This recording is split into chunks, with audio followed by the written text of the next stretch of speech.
जेएनटीवी के सभी दर्शकों को पूजा ठाकुर का नमस्कार। तो इस वक्त हूँ मैं जोगिंदरनगर में और मैं आपको ऐसे व्यक्ति से मिलवाने जा रही हूँ जो किसान बिल विरोध में पद यात्रा पर निकले हुए हैं।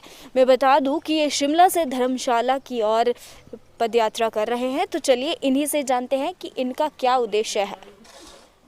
जेएनटीवी की ओर से आपको नमस्कार सर। नमस्कार जी, नमस्कार। मेरा नाम दीपक राठौर है। मैं राजीव गांधी पंचायती राज संगठन हिमाचल प्रदेश का स्टेट कन्वीनर हूँ।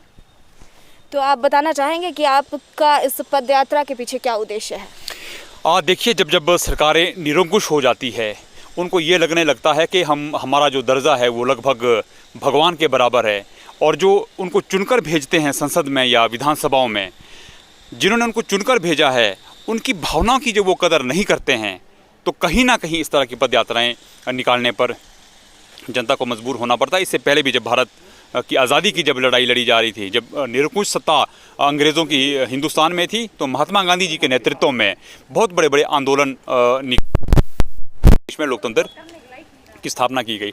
लेकिन आज हम यही देख रहे हैं कि देश के अंदर में लोकतंत्र लगभग बिल्कुल समाप्ति के कगार पर है। लाखों किसान सिंधु बॉर्डर पर, आसपास के बॉर्डर पर दिल्ली में जमे बैठे हैं पिछले 40 दिनों से।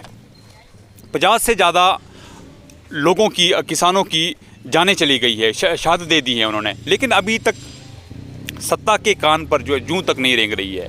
मेरे कहने का तात्पर्य ये है कि ऐसे वो काले कानून जिसको लेकर हमारा किसान और बागवान भाई चिंतित है, तो क्यों नहीं आप उन कानूनों को रद्द कर देते?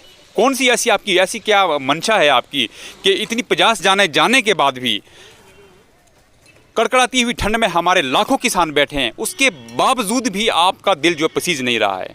तो उस विषय को लेकर कि तीनों काले कानून वापस लिए जाएं। सर, मैं आपको यहीं बीच में रोकती हुई मैं आपसे जानना चाहूँगी कि मान लीजिए कि ये कानून वापस ले लिए जाते हैं, तो आप मुझे बताएं कि आप जो संघर्ष कर रहे हैं, तो आप क्या कानून चाहेंगे? इसके अल्टरनेट में क्या कानून आपको चाहिए? देखिए, जब भी किसी हमारा जो लोकतंत्र है वो वेलफेयर नेशन के हिसाब से बना है। जब भी आपने किसी विषय पर कानून बनाना है या किसी चीज़ को लेकर आपने अगर कानून बनाना है, आपको कम से कम जो उस पार्टिकुलर जो संगठन है उनके, जैसे किसानों के संगठन है, किसानों के संगठन के जो मुखिया हैं, नेता हैं, उन संगठनों के नेताओं को आप बुलाएं, बैठाएं, उनकी समस्या को पहले समझें, उनको समझें कि किसानों की आखिर में प्रॉब्लम क्या है, बागवानों की समस्या आखिर में है क्या। जब समस्या आपको समझ में आ जाएगी तो समाधान उसका निकलेगा। लेकिन अगर आप AC में बैठकर दिल्ली से फरमान जारी कर देंगे और ये कहेंगे कि जो मैं कहता हूँ वही ठीक है, जो हिंदुस्तान कहता है वो गलत है, इस बात को मानने वाला देश नहीं है। आपका प्रश्न वाजिब है कि अगर ये काले कानून वापस लिए जाते हैं तो क्या करें? किसान के संगठनों को बुलाइए आप हिमाचल प्रदेश में, और जहाँ जहाँ बागवानी होती है वहाँ के बागवान संगठनों को बुलाइए और विस्तार से उनसे चर्चा कीजिए। जो चर्चा में निकल कर उनकी समस्याएं, उनकी समस्याओं के समाधान भी उन्हीं के पास हैं। जो किसानों के संगठन या बागवानों के संगठनों के जो मुखिया हैं, उनके पास उनके समाधान भी। छोटा सा मैं एक आपको उदाहरण देना चाहूँगा। बागवानी के चलते अभी जो एप्पल ग्रोवर्स है हमारे हिमाचल प्रदेश में, उन्होंने बहुत अच्छे रेट हमारे को मिल रहे थे सेब के। लेकिन जिस दिन अदानी ग्रुप ने हिमाचल प्रदेश के अंदर में अपना स्टोर खोला, रेट जिस दिन उन्होंने निर्धारित किए, उसी दिन धड़ाम से हमारे जो सेब के रेट थे वो गिर गए। 2500 की पेटी जो बिक रही थी वो सीधे 1200 में आ गया। कहने का हमारा ये तात्पर्य है, जब अभी इनका ये हाल है, जबकि अभी हमारे आड़ती भी फील्ड में हैं, 12-13 लाख आड़ती है हिंदुस्तान के अंदर में जो किसानों और बागवानों का प्रोडक्ट को खरीदते हैं।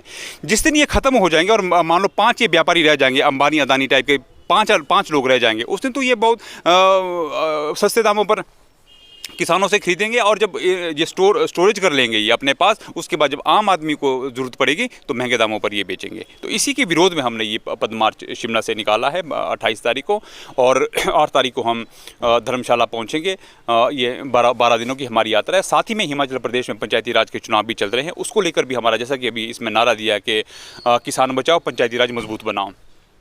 पंचायती राज को मजबूत बनाने से हमारा तात्पर्य है कि आपने अभी तक हिमाचल ने संविधान के 73वें और 74वें संशोधन को हिमाचल में लागू नहीं किया है, जबकि ये केरल में कम्प्लीटली लागू है और पार्शली ये महाराष्ट्र में और कर्नाटक में है। तो मैं ये देखता हूँ कि वहाँ की जो डेवलपमेंट है, वहाँ का जो विकास है वो त्वरित है और तेज़ी से वहाँ पर विकास हो रहा है, और जो लोकतंत्र है ग्रास रूट तक पहुंच गया है, वहाँ की ग्राम सभाएं मजबूत है। लेकिन हिमाचल प्रदेश में आप चुनाव आप कराते जाते हैं, लेकिन हमारे पास ना प्रधानों के पास ताकतें हैं, ना हमारी ग्राम सभाओं के पास ताकतें हैं, ना बीडीसी के पास ताकतें, ना जिला परिषदों के पास ताकतें हैं। हमारा ये मानना है कि आप संविधान के 33वें और 34वें संशोधन को लागू करें और हिमाचल का जो लोकतंत्र है उसको आप ज़मीन तक पहुँचाएँ। तो ये थे हमारे साथ दीपक राठौर जी, इनके साथ सहयोग दे रहे हैं मनोज चौहान जैसे। तो उनसे भी जानते हैं कि इनको कहाँ समस्या आ रही है इन बिलों से। नमस्कार सर। नमस्कार जी। तो आप बताना चाहेंगे कि इन बिलों से आप किसानों को क्या क्या समस्याएं आ रही है?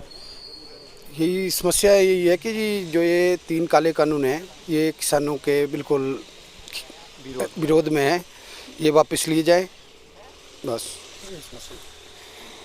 तो देख सकते हैं ये पद यात्रा पर निकले हुए हैं, इनका संघर्ष है कि ये किसान बिल जो है वो वापस ले लिए जाए। इसी के साथ पूजा ठाकुर को दीजिए इजाज़त। ऐसी ही नई नई खबरों के साथ हम जुड़े रहेंगे। जय हिंद, जय भारत।